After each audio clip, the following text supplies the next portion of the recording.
So guys, जैसा कि हमने पिछले एपिसोड में देखा कि अपर रियल्म के कुछ लोग शियाओ को मारने के लिए उसका पीछा कर रहे थे, जिनसे बचने के लिए शियाओ ने एक ऐसी जगह ले गया जहां उसने गोल्ड स्टोन टैंक की मदद से फॉर्मेशन को एक्टिवेट कर रखा था। वहां जाकर उसने अपर रियल्म के लोगों को पकड़ लिया, लेकिन उस फॉर्मेशन से बच गए थे। उसके बाद शियाओ एक समुद्र में खुद गया था। अब हम देखते हैं कि शियाओ ब्रोंज बॉक्स के अंदर जाकर अपनी सुप्रीम बोन की मदद से अपने प्रोजेक्शन को एक्टिवेट करता है, ताकि अपर रियल्म के लोगों को चकमा दे सके और अपने प्रोजेक्शन से अपर रियल्म के लोगों के सामने भागने को कहता है। अपर रियल्म के लोग प्रोजेक्शन को शियाओ समझकर उसे पकड़ने के लिए उसका पीछा करते हैं, साथ साथ उस पर हमला भी कर रहे थे। तभी यांगली और जिंगू शियाओ, जो कि प्रोजेक्शन है, उसके सामने आकर उसे रोकने की कोशिश करते हैं, मगर वो पानी से बाहर निकल जाता है, जिसे देखकर बीस्ट कहता है कि मुझे ऐसा लग रहा है कि मैं तुम्हें नहीं खा सकता, मगर मुझे कोशिश करनी होगी। और बीस्ट अपनी माउथ बॉल से शियाओ पर हमला करता है। दूसरी तरफ रियल शियाओ ब्रोंज बॉक्स से बाहर निकलकर भागने लगता है, मगर तब तक अपर रियल्म के लोगों ने शियाओ के प्रोजेक्शन को खत्म कर दिया था। मगर वो देखते हैं कि शियाओ के ब्लास्ट होने के बाद उसकी बॉडी का एक पार्ट भी वहाँ नहीं है। इसका मतलब है कि ये शियाओ नकली था। जब उन्हें कंफर्म हो जाता है कि ये शियाओ नकली था, तो जिंगो अपनी पावर से आसपास की चीजों को स्कैन करके देखता है, लेकिन उसे शियाओ के बारे में कुछ भी पता नहीं चलता,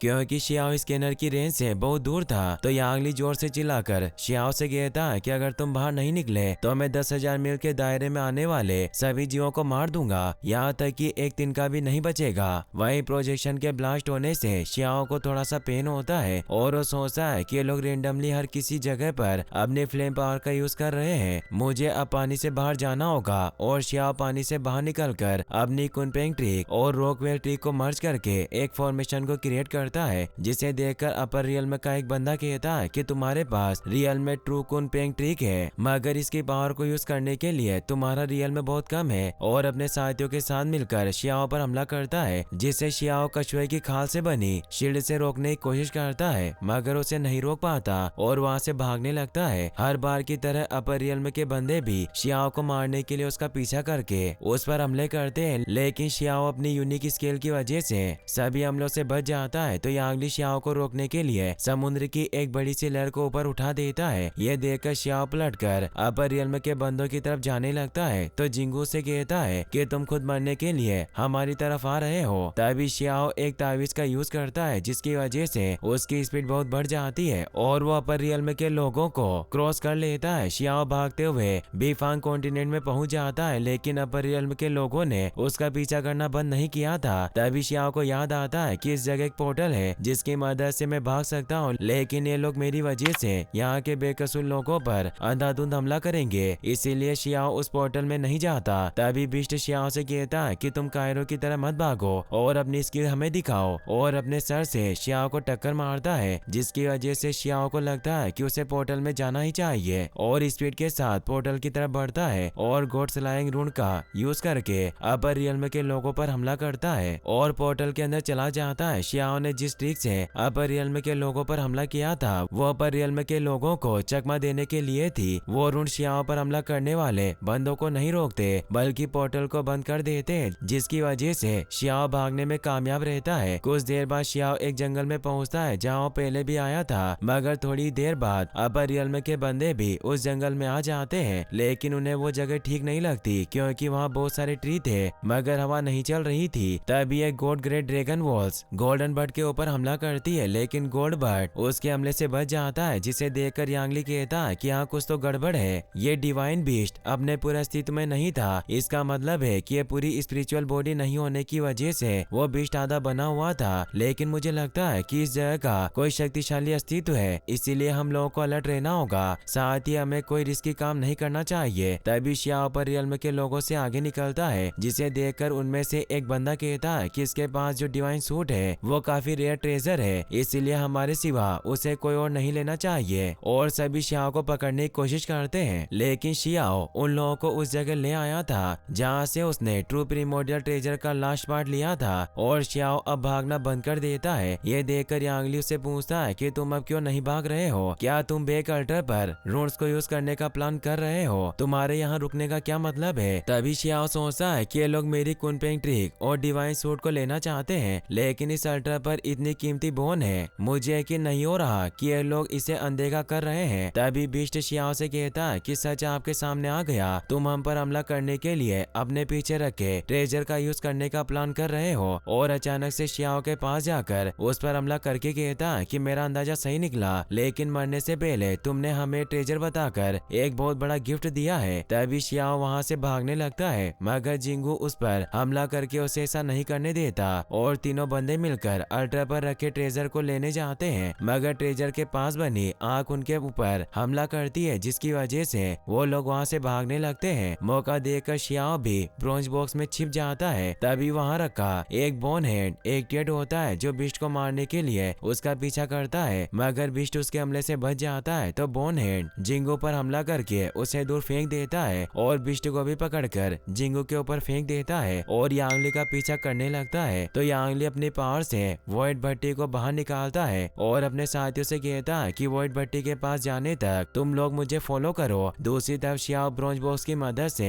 यूचन के पास पहुंच जाता है और अपने कल्टीवेशन की मदद से अपनी चोट को ठीक करने लगता है और यूचन को बताता है कि मेरे दुश्मन काफी स्ट्रॉन्ग है। तो यूचन कहती है कि मैं इस स्मॉल वर्ल्ड में काफी सालों से रह रही हूँ, इसीलिए मुझे बाहर की दुनिया के बारे में नहीं पता, लेकिन लोअर रियल में ऐसा कौन है जो तुम्हें इस तरह से चोट पहुंचाना चाहता है। तो शियाओ बताता है कि अपर रियल के डिवाइन रियल के 3 लोग हैं जिसने मुझे इस तरह से घायल कर दिया है। वहीं अपर रियल के तीनों बंदे वॉइड भट्टी में बैठकर भागने लगते हैं, लेकिन बोन एंड स्पीड से उनका पीछा करके भट्टी को नीचे गिरा देता है, जिसकी वजह से तीनों लोगों को काफी चोट लगती है। तो भट्टी के अंदर से बिस्ट अपने साथियों से कहता है कि अगर हमने इस राज्य को नहीं छोड़ा तो हम पर फिर से हमला किया जाएगा। यह सुनकर यांगली अपनी ट्रिक से भट्टी को फिर से सीधा करके भागने लगता है, मगर बोन हैंड आकर उस भट्टी को पकड़ लेता है। तो यांगली अपने साथियों से कहता है कि मैंने अपनी पूरी पावर लगा दी है, मैं अब इससे तेज नहीं भाग सकता और अब कोई लो पावर नहीं है जिसका यूज हम कर सकते हैं। हमें अपनी सेफ्टी के लिए अपनी सॉलिड सरफेस का यूज करना होगा। तभी बोन हैंड उस भट्टी को तोड़ देता है, जिसकी वजह से सभी दूर जाकर गिरते हैं और बुरी तरह घायल हो गए थे। तभी बोन हैंड की मदद करने के लिए एक माउथ बोन आती है जो अपर रियल के लोगों को अपनी तरफ खींचकर उनकी सारी पावर अपने अंदर ले लेती है, जिसकी वजह से तीनों बंदे बेहोश हो गए थे। वहीं दोनों बोन मिलकर ब्रोंज बॉक्स को तोड़ने की कोशिश करती है। ये देखकर यूचन शियाओ से कहती है कि अब इनसे बचने के लिए तुम उस ट्रेजर का यूज करो जिसका यूज तुमने पहले किया था। तभी शियाओ 10,000 स्पीड मैप को बाहर निकालता है, जिसकी पावर को देखकर दोनों बोन वहाँ से भाग जाती है। उसके बाद शियाओ फिर से ब्रोंज बॉक्स से बाहर आकर अपर रियल के लोगों के पास जाता है और सोचता है कि एक गॉड में इतनी पावर होती है कि वो एक किंगडम को अकेले खत्म कर सकता है। अगर ये मेरे राज्य में होता तो कितनी स्पीड को मार देता। और शियाओ उसके मन के अंदर क्या चल रहा है ये चेक करता है, तो उसे पता चलता है कि अपर रियल के सभी ग्रुप ने 1000 ऑफ सोल सेट एनर्जी को इकट्ठा करते हैं। उसके बाद उन्होंने ब्लड सेक्रीफाइस मेथड की मदद से रिस्ट्रिक्शन की दीवारों को तोड़कर 7 गॉड को लोअर रियल में भेजा, जिनमें सबसे तगड़ी फाइट इमोर्टल टेम्पल और गोल्ड सेट के बीच है। फिर यांगली को होश आता है और शियाओ से कहता है कि तुम मुझे माफ कर दो, मैं अब लोअर रियल में कभी नहीं आऊंगा। तो शियाओ से कहता है कि ब्लड सेक्रीफाइस ट्री को एक्टिवेट करने के लिए तुमने कितने लोगों को मारा, अगर तुम रियल में माफी मांगना चाहते हो तो उन लोगों के पास जाकर मांगो। और अपनी फ्लेम पावर से तीनों लोगों को जला देता है और सोचता है कि अभी 4 लोग और बचे हैं जिन्हें जिलिंग माउंटेन के बिस्ट ने मार दिया। और वॉइड भट्टी को लेकर वहाँ से दूसरी जगह जाता है और उस जगह को देखकर सोचता है कि मेरे जाने के बाद कौन यहाँ लड़ रहा था। तभी शियाओ को स्पीड बर्ड और माओ क्यू के पंख मिलते हैं, जिन्हें देखकर शियाओ काफी घबरा जाता है और उसे लगता है कि माओ क्यू और स्पीड बर्ड दोनों मर चुके हैं। तभी शियाओ को किसी के होने का एहसास होता है और उसे बाहर आने के लिए कहता है। तो यू जीमो स्टोन के पीछे से बाहर आती है, जिसे देखकर शियाओ से पूछता है कि यहाँ क्या हुआ।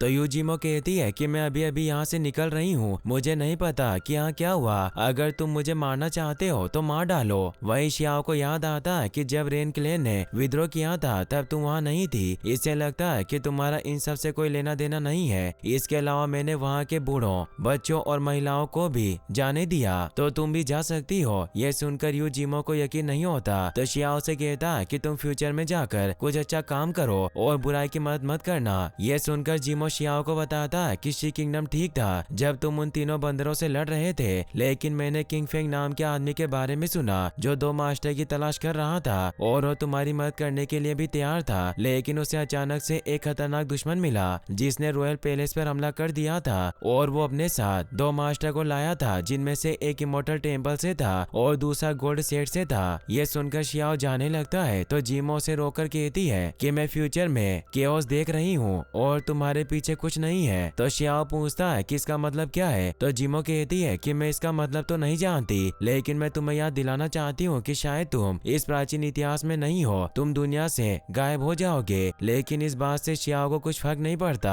और वो वहाँ से अपने महल फिर से चला जाता है और पेंगजियो से किनफेंग के बारे में पूछता है। तो पेंगजियो बताता है कि वो स्टोन विलेज चला गया। तो शियाओ टेलीपोर्ट अल्ट्रा की मदद से किंगफेंग के पास जाता है। तभी शियाओ देखता है कि माओ क्यू और स्पीडबर्ड बुरी तरह से घायल है, जिन्हें देखकर शियाओ कहता है कि मैं नहीं चाहता कि तुम दोनों मरो। और इसी के साथ ये एपिसोड यहीं पर खत्म होता है। गाइस, अगर आप इसका नेक्स्ट पार्ट भी जल्दी देखना चाहते हैं तो इस वीडियो को लाइक करने के साथ साथ चैनल को सब्सक्राइब जरूर कर लें और मुझे कमेंट में जरूर बताएं कि आपको ये वीडियो कैसा लगा। Thanks for watching.